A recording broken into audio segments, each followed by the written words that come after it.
Thank you very much indeed. This is a fantastic turnout. This is really excellent. We've got a lovely, nice, busy room, which is great.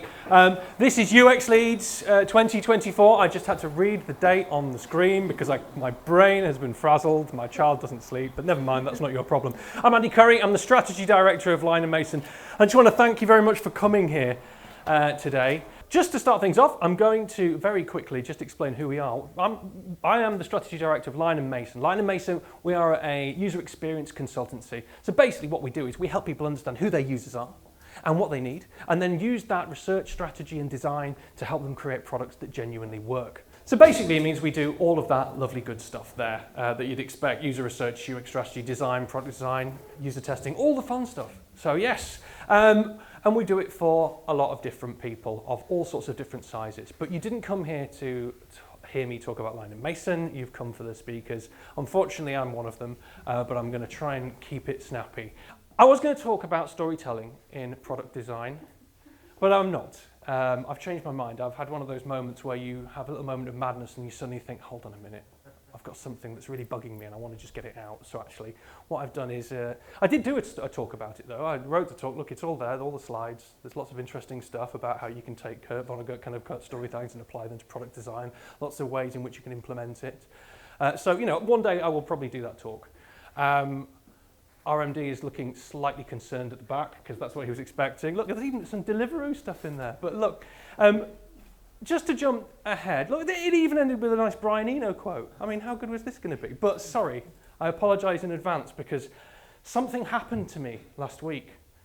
And you know that feeling you get, you think, you've got to speak from your heart, you've got to speak about something that you feel passionate about and that really engages you. So what happened to me? You're all asking, I'm sure. I bought a new TV, right? So far, so very boring, right?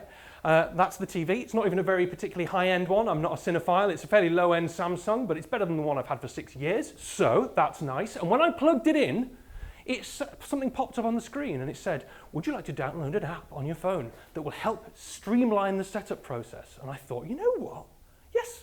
Yes, I would like to do that. Because that's a real pain point. You know, every time you have to try and log into Netflix on your remote control and you're using that terrible on-screen keyboard thing, I thought, no, this is good. So I downloaded the app and it was great. It worked a charm. I was there, I was filling in, you know, usernames and passwords and Wi-Fi passwords on my phone, and it spoke to my television and it all set up, and I was scanning QR codes. It was a dream. And so I thought to myself, well, fantastic. Samsung have thought, ooh, there's a problem that real users face. Let's make a solution for it and streamline that whole process. Thank you, Samsung. Samsung's got your back. It's all good. So fantastic. TV works. Happy days. And then the next day, the notifications started.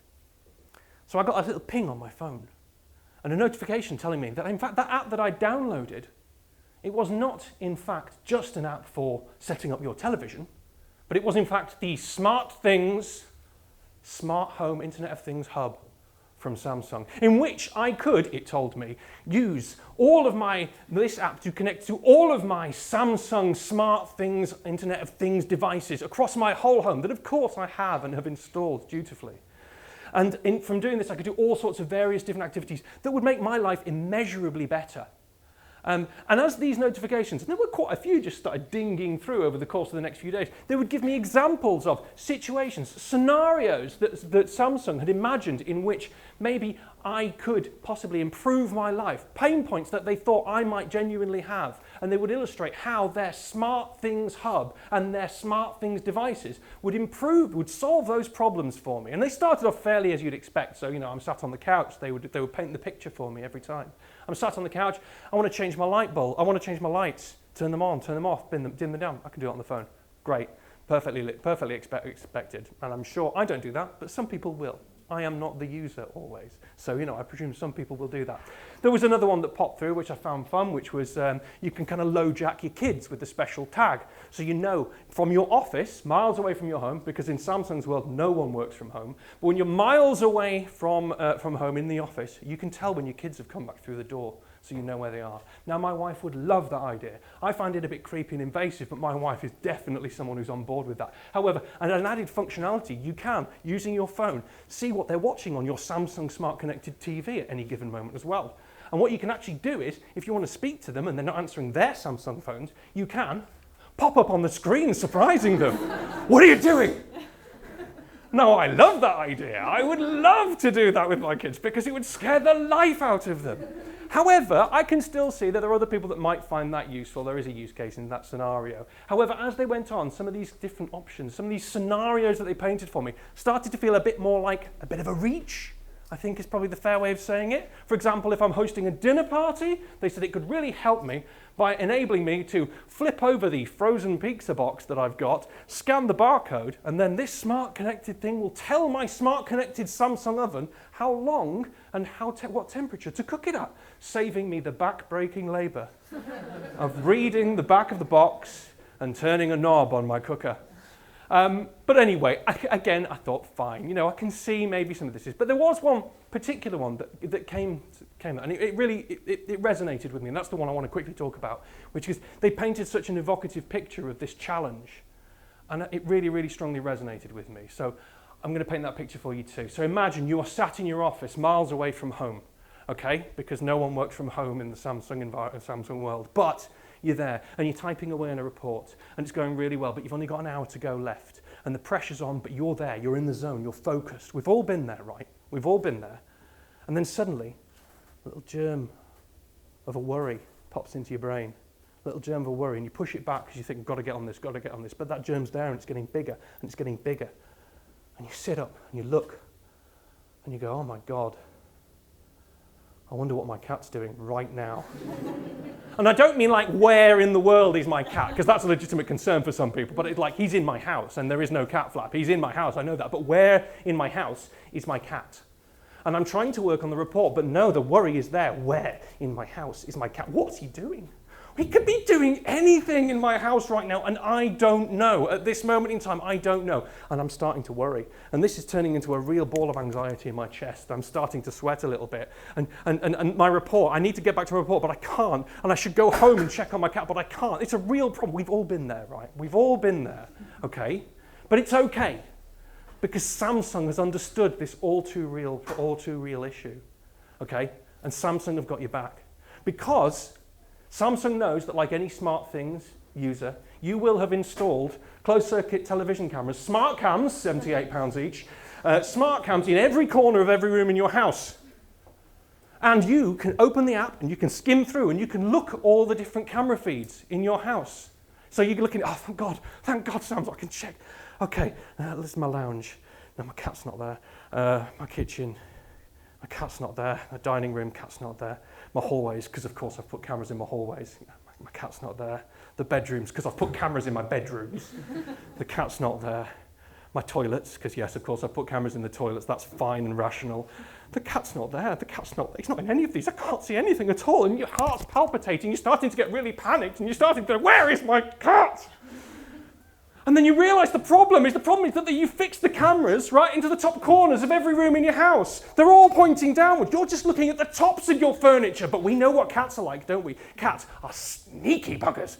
And that cat, he's not on top. He's underneath something, isn't he? He's underneath something. You're thinking, how am I going to solve this problem? I can't think your report has been abandoned by this point and you are just having palpitations in your seat. But it's okay. It's okay. Because Samsung have anticipated this all too common problem that we've all experienced, okay? And what it is, Samsung have got a button on the app, and this is real, all of this is real. Samsung have got a button on the app that you press and it says, find my pet. So you go, click the button, and somewhere in a dark corner of your house, a little red light pops on. And a little whirring noise begins.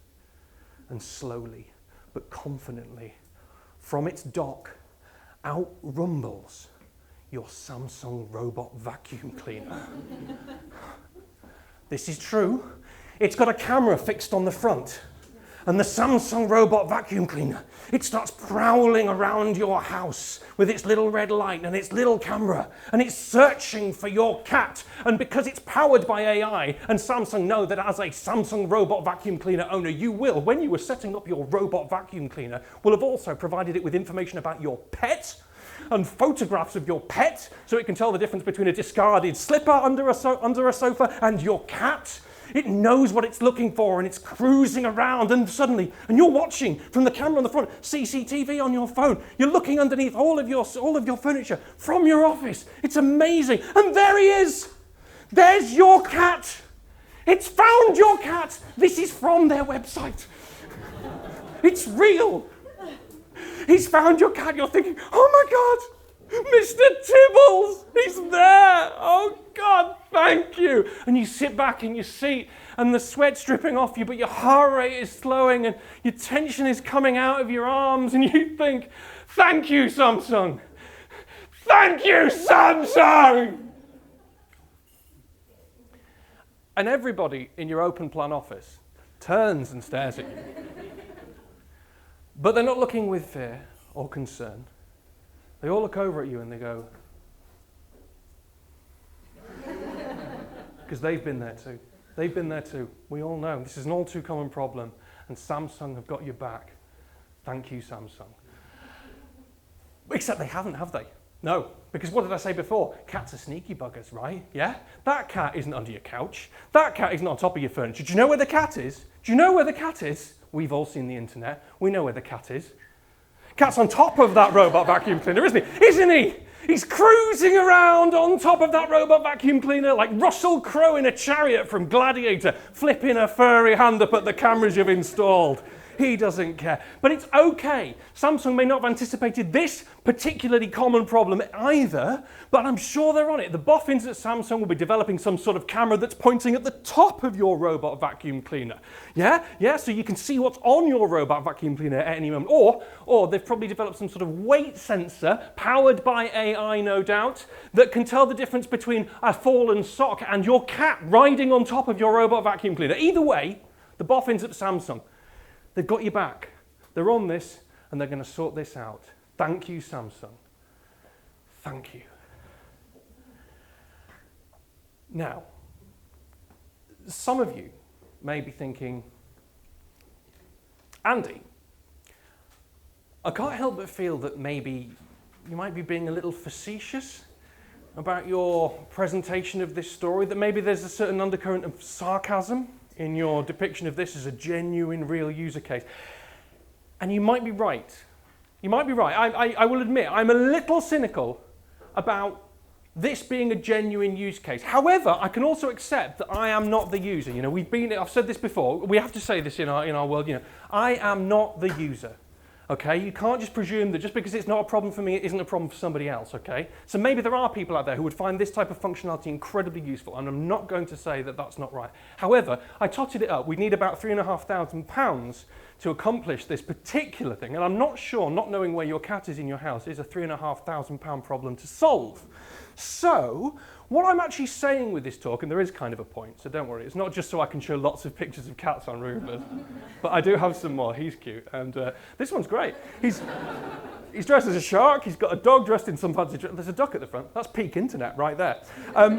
Either way, what I'm saying is that I can't help but feel that in the creation of some of these scenarios, Samsung maybe aren't relying on actual research and insight into genuine user needs, but rather what we're seeing here is a scenario in which a company has developed some very cool tech and is then post-rationalizing some sort of problem that people might have that it could then offer this tech out as a solution.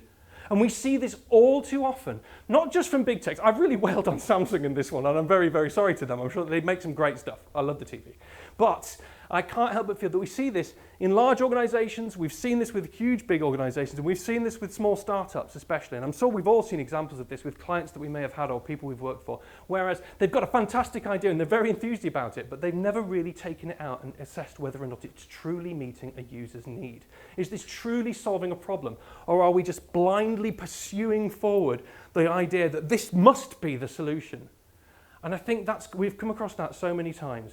And I think what this whole experience of trying to set up this TV and then seeing all of these stories come through that they gave me made me really just think we have to continually remind ourselves, do you really understand your users' problems? And as such, are you really trying to fix them in the right way? Are you really doing what is necessary? Because one thing I can guarantee you is that one of the contributing factors to many failures of startups and many failures of products is the fact that they don't genuinely fix a user's problems. They don't genuinely meet a user's needs.